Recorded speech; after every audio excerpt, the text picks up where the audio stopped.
இன்றைக்கி பார்த்திங்கன்னா ஃபுல்லாக லாட் எக்ஸசைஸ் தான் போடுறது. ஸோ டைம் இல்லாத காரணத்தினால கொஞ்சம் வேக வேகமாக போட்டுட்டு கிளம்புற மாரி ஆயிடுச்சு. டைரெக்டாக மிஷின்லேயே எல்லாத்தையும் போட்டுட்டு கிளம்பிடலான்னு பார்த்துட்டேன். So back side 3 sets. அவ்வளோ ஒன்றும் மசில் ஆக்டிவேஷன் தெரியாது, ஆனால் வார்ம் அப் செட் மாரி இருக்கும். ஜஸ்ட்டு ட்ரிகர் பண்ணுற மாரி போடலான்னு சொல்லிட்டு சின்ன சின்ன வெயிட்டு தான். ரெப்பிட்டேஷனும் பார்த்திங்கன்னா ரொம்ப கம்மியாக தான் போட்டுட்டு கிளம்பிட்டேன். ஏன்னா மழை வேறு பெய்யுதா, ஸோ நிறைய வேலை வேறு இருக்குது. என்னென்னு தெரில, திடீர்னு மழை பெய்ய ஆரம்பிச்சிருக்கு. ஸோ இது முடித்தோடனே எல்லாமே இன்றைக்கி ரோப்லேயே நான் வந்து போட்டுட்டேன். எதுவும் வந்து மேனுவலாகவோ இல்லை எதுவாகவோ போடல. இதுக்கப்புறமும் போடுற செக்ஷன் கிளாஸ் எல்லாம் வந்து பார்த்திங்கன்னா கொஞ்சம் இதுவாக இருக்க மாதிரி இருக்கும். ஸோ 3வது செட்டு முடிஞ்சிடுச்சு. நெக்ஸ்ட்டு சீட்டர் ரோயிங் எல்லாமே இதிலே போட்டு முடிச்சாச்சு, கேபிள்லேயே முடிச்சாச்சு. ஸோ 3 செட்டு போட வேண்டியதான். நார்மலாக ஸ்டார்ட் பண்ணிவிட்டு சின்ன சின்ன செட்டாக வந்து கொஞ்சம் கொஞ்சமாக அப்படியே இன்க்ரீஸ் பண்ணி போட்டு கம்ப்ளீட் பண்ணுற வேண்டியதான். ஸோ ஃபஸ்ட்டு கொஞ்சம் ஹெவியாக தான் இருந்துச்சு, அதனால் என்ன பண்ணுறது, நேரம் இல்லாமல் இருக்கு எல்லாருக்குமே. அப்படியே செகண்ட் செட்டு ஸ்டார்ட் பண்ணுறேன். ரொம்ப சின்ன வெயிட்டில் தான் நான் போடுறது. ரொம்ப அதிகமான வெயிட்லாம் வந்து நான் வந்து யூஸே பண்ணுறது கிடையாது. ஸோ இப்போதைக்கு வரைக்கும் ஸோ அப்படியே போட்டு கொஞ்சம் கொஞ்சமாக என்ன பண்ணால் ஸ்டெப் பை ஸ்டெப்பாக ஏற்றிடலாம். அடுத்தது தேர்ட் செட்டு இதிலே போடுவேன். இது சின்ன மிஷினு, அங்கே ஒரு மிஷின் இருக்குது. அந்த மிஷினில் இருக்கிற வெயிட் லாஸாக பெரிய பெரிய வெயிட்டாக இருக்கும், அதெல்லாம் வந்து தூக்கக்கூட முடியாது. ஸோ ரோயிங் பண்ண முடியும், ஆனால் வந்து ஒர்க் ஓவர்லோடாக விழும் பாடிக்கு. இது வந்து நார்மலாக வந்து ஓரளவுக்கு ட்ரிகர் பண்ணுற மாதிரி இருக்கும். இந்த செட்டு முடிஞ்ச உடனே என்ன பண்ணுறேன், நெக்ஸ்ட்டு வந்து லாட் புல் பேக். இந்த எக்ஸசைஸை நிறைய பேர் பேண்டட் எக்ஸசைஸுன்றாங்க. ப்ராப்பராக போட தெரிஞ்சவங்க கரெக்டாக போடலாம், அப்படி தெரியாதவங்க தயவுசெய்து போட வேணாம். ஒன்றும் இல்லை, பேக் மசில்லாம் கொஞ்சம் வலிக்கும். ஏன்னா லாட் புல் டவுன் பேக்கில் போட்டாலும் சரி, ஃபார்வர்டில் போட்டாலும் சரி, ரெண்டுமே என்ன விடும், ரெண்டுமே லாட் மசிலுக்கு தான் விடும். இந்தமாரி போடும்போது கொஞ்சம் அக்யூரேட்டாக ஃபீல் பண்ணலாம். வைடு கிரிப்பு கரெக்டாக போடணும், ரொம்ப புல் டவுன் ஃபுல்லாக கீழே இருக்கக்கூடாது, அதெல்லாம் பார்த்து போடணும். எனக்கு வந்து போட்டு ப்ராக்டிஸ் ஆனதுனால ஒன்றும் பிரச்சனை இல்லை. ஸோ பெயின் வந்தாலும் எனக்கு வந்து அதை பற்றி கவலையும் இல்லை.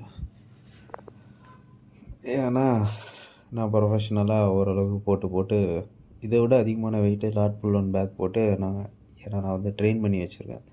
ஸோ அதனால் எனக்கு தெரியாது. ஸோ உங்களுக்கு வந்து அப்படி போகணுன்னு ஆசையாக இருந்துச்சுன்னா, ஸோ யாருன்னா உங்கள் கைடோ இல்லைன்னா வந்து ட்ரெயினரோ இருப்பாங்க, அவங்களாண்ட கேட்டு ப்ராப்பராக போடுங்க. அதுவே போதும்.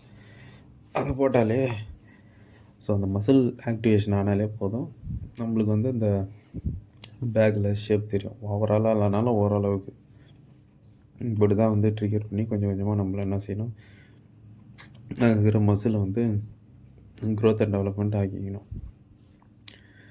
இது 3 செட்டு முடிஞ்சா அப்படியே பார்த்திங்கன்னா ஃபார்வேர்டு முன்ன சொன்ன மாதிரி தான். இது போட்டாலும் பேக்கில் இருக்கிற மசிலுக்கு நல்லா விடும். பின்னாடி லாட் புல் டவுன் பேக்கில் போட்டாலும் சேம் மசில் தான் விடும். இது போடும்போது கொஞ்சம் டிஃப்ரெண்ட்டாக உங்கள் ஷேப் மட்டும் வேறு மாதிரியான ஒரு தோற்றத்தை சொல்லணும். வேறு மாதிரினா என்ன சொல்லுது, மற்றவங்களோட நீங்கள் கொஞ்சம் இதுவாக இருப்பீங்க, அவ்வளோதான். மற்றபடி வேறு ஒன்றும் கிடையாது. என்ன இது வந்து போடும்போது நான் சின்ன வரைக்கும் நிறுத்திடுவேன். அதே மாதிரி பாதி தான் போடுவேன். விடும்போது நல்லா ஃபுல்லாக விட்டு 0ல் கொண்டு போய்ட்டு மறுபடியும் 0ல் வந்து ஸ்டார்ட் பண்ணுற இருக்கும். நல்லா தான் இருக்கும்.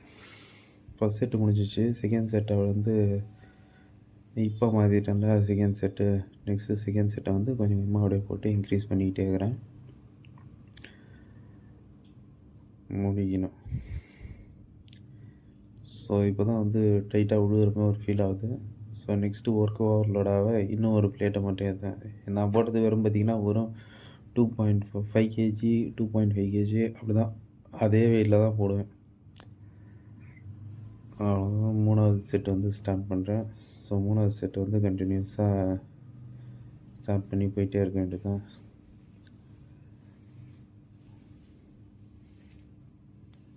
ஸோ என்ன சொல்கிறது, இது முடித்த உடனே க்ளோஸ் க்ரிப்பு புல் டவுன் அதையும் வந்து அப்படியே கண்டினியூஸாக வந்து ஸ்டார்ட் பண்ண ஆரம்பிச்சிருவேன். ஸோ கொஞ்சம் கேப் விட்டு தான் நான் செஞ்சேன். எனக்கு நேரம் இல்லாத காரணத்தினால நான் இந்த எக்ஸசைஸ்லாம் கொஞ்சம் கேபிள் ட்ரோவில் வந்து கம்மி வெயிட்டாக போகிறதுனால வேகமாக செஞ்சு முடிச்சிட்டேன். நீங்கள் போகிற மாதிரி தான் ஜிம்முலேயே ஒரு வாக், ஃபுல்லாக ஒரு வாக். ஸோ உங்கள் ஹார்ட் ரேட் மறுபடியும் நார்மல் கண்டிஷன் வந்ததுக்கப்புறம் மறுபடியும் நீங்கள் வந்து ஸ்டார்ட் பண்ணுங்க. அப்படி இல்லைன்னா கொஞ்சம் ரிஃப்ரெஷ் ஆகிட்டு ஃபேன் காற்றுல நின்றுட்டு மறுபடியும் வந்து இதை கண்டினியூ பண்ணுங்கள். அப்படியே கண்டினியூஸாக போட்டுட்டு இருந்தீங்க அவ்வளோதான், உங்களுக்கு தான் மசில் கிராம்ப் ஆகும், ஓவர் டயர்ட் ஆகும். இன்டோர் ஆக்டிவிட்டி எல்லோரும் பார்க்குறாங்கன்னு இதை வந்து நீங்கள் அழகாக பண்ணுறீங்க.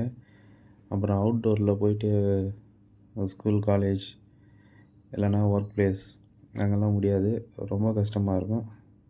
ஸோ கை கால்லாம் வலிக்கும், அவ்வளோதான்.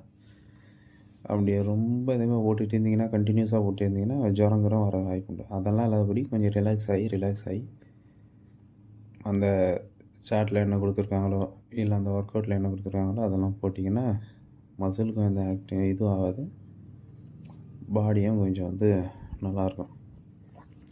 ஸோ ஃபைனலாக 3rd செட் வந்து ஸ்டார்ட் பண்ணிட்டோம். ரொம்ப வெயிட்டாக தான் இருந்துச்சு. இது வந்து ஃபுல்லாக செஸ்ட்டில் வச்சு அதுக்கப்புறம் தான் எடுத்தது. அதனால் பார்த்தா கொஞ்சம் பொறுமையாக நிறுத்தி தான் எடுக்கணும். ஸோ எனக்கு வந்து